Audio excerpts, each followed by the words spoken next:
অৱশেষত ন্যায়িক জিম্মালৈ প্ৰেৰণ মুকেশ জালানক 4-লেনযুক্ত ৰাষ্ট্ৰীয় ঘাইপথ নিৰ্মাণৰ নামত কোটি টকা ধন আত্মসাৎ কৰাৰ অভিযোগ মুকেশ জালানৰ বিৰুদ্ধে সদগুৰু কনষ্ট্ৰাকশ্যন নামৰ নিৰ্মাণকাৰী সংস্থাৰ স্বত্বাধিকাৰী তথা সঞ্চালক মুকেশ জালান ঠিকাদাৰী প্ৰতিষ্ঠানটোৱে বহু যুৱকক সামগ্ৰী যোগান ধৰাৰ নামত কোটি কোটি টকা ধন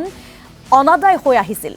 বাৰম্বাৰ প্ৰাপ্য ধন বিচাৰি কোনো সুফল নোপোৱাত ডিচেম্বৰত বিশ্বজিৎ শৰ্মা আৰু সঞ্জু দত্ত নামৰ ব্যৱসায়ীৰ এজাহাৰৰ ভিত্তিত টিয়ক আৰক্ষীয়ে গ্ৰেপ্তাৰ কৰিছিল মুকেশ জালানক আৰু এই সন্দৰ্ভত আমাক সবিশেষ জনাব আমাৰ সাংবাদিক ৰিজু কুমাৰ সৈতে ৰাষ্ট্ৰীয় ঘাইপথ সম্প্ৰসাৰণৰ সৈতে জড়িত থকা সদগুৰু ইঞ্জিনিয়াৰিঙৰ যিগৰাকী স্বত্বাধিকাৰ অৰ্থাৎ সঞ্চালক কোম্পানীটোৰ সঞ্চালকগৰাকীক ইতিমধ্যে 29 ডিচেম্বৰত একাংশ সামগ্ৰী যোগানকাৰীৰ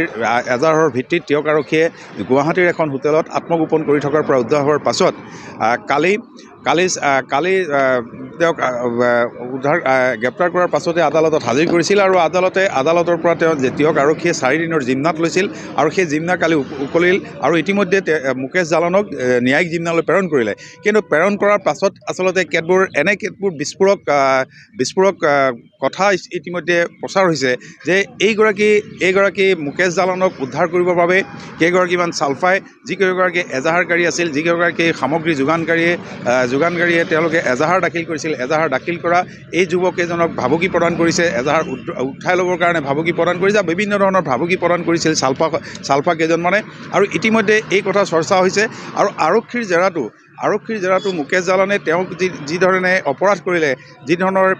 বিভিন্ন সামগ্ৰী যোগানধাৰীকে হওক বা ব্যৱসায়ীসকলক হওক ধন দিবলৈ অনাদায় হৈ থাকিল সেই অনাদায়ী ধন দিয়া এইসকলৰ লগত কেতবোৰ মানুহৰ নাম আচলতে তেওঁ ব্যক্ত কৰিছে যাৰ বাবে এতিয়া সমগ্ৰ ঘটনাই এক ৰহস্যৰ সৃষ্টি কৰিছে এই মুহূৰ্তত মই সেই যোগানকাৰীসকলৰ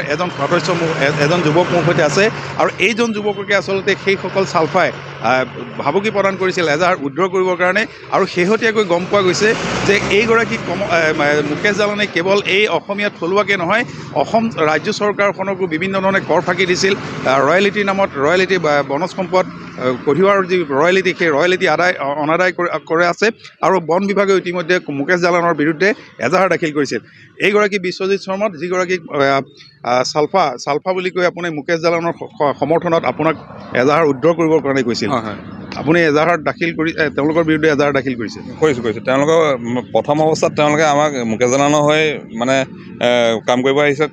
মানে মেচিনেৰী উঠাই নিব আহিছিলে তেতিয়া আমি অলপ বাধা কৰিলে তেওঁলোকৰ হেৰি গ'ল তেওঁলোকৰ লগত তৰ্কাতৰ্কি হৈছিলে তাৰপিছত তেওঁলোকে আমাক উঠাই নিম বুলি মানে ভাবুকি প্ৰদান কৰিছে আৰু বহুতখিনি মুকেশ জালানৰ লগত জড়িত থকা আমি তথ্য প্ৰমাণ পাইছোঁ মানে তেওঁলোকে ইয়াতে বৰ্তমান ঘূৰি গৈছে আৰক্ষী প্ৰশাসনক এইটো অনুৰোধ জনাইছোঁ তেওঁ অতি সোনকালে সেই যুৱককেইজনক যে কৰায়ত্ব কৰি নহ'লে আমাৰ জীৱনৰ প্ৰতি মানে ভাবুকি আহিছে মানে এতিয়া যিহেতু মুকেশ জালানক জেললৈ নিক্ষেপ কৰা হ'ল আপোনালোকৰ ধন যিমানবোৰ পাবলৈ আছে আপুনি 4 কোটিৰ অধিক পাবলৈ আছে 30-40 জন যুৱকে এনেদৰে ধন পাবলৈ আছে সেইখিনিৰ কোনো ধৰণৰ নিশ্চয়তা একো নাহিল নেকি একো নিশ্চয়তা নাই আপোনাৰ তেওঁতো পইচা দিয়া কথা ক'ব নোৱাৰে তেওঁ যিমানখিনি পইচা তেওঁ লগতে পোৱা দিনাখনিৰ পৰা তেওঁ একাউণ্টত 240 কোটি টকা আহিলে 240 কোটি টকা তেওঁৰ একাউণ্টত আহিলে এই পইচাটো ক'ত গ'ল কোনো তথ্য দিব পৰা নাই তেওঁ বেছিভাগ পইচা তেওঁ জীয়েকৰ একাউণ্টত গৈছে আৰু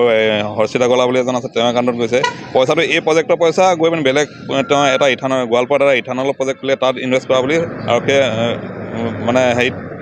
সন্দেহ কৰিছে আৰু আমিও সন্দেহ কৰিছোঁ তাতে পইচাটো মানে ইনভেষ্ট কৰিলেগৈ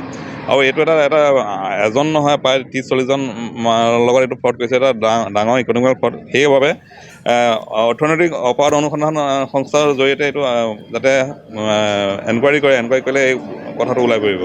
আৰু এই মুহূৰ্তত আমি ৰিজু কুমাৰ শইকীয়াক ধন্যবাদ জ্ঞাপন কৰিছোঁ।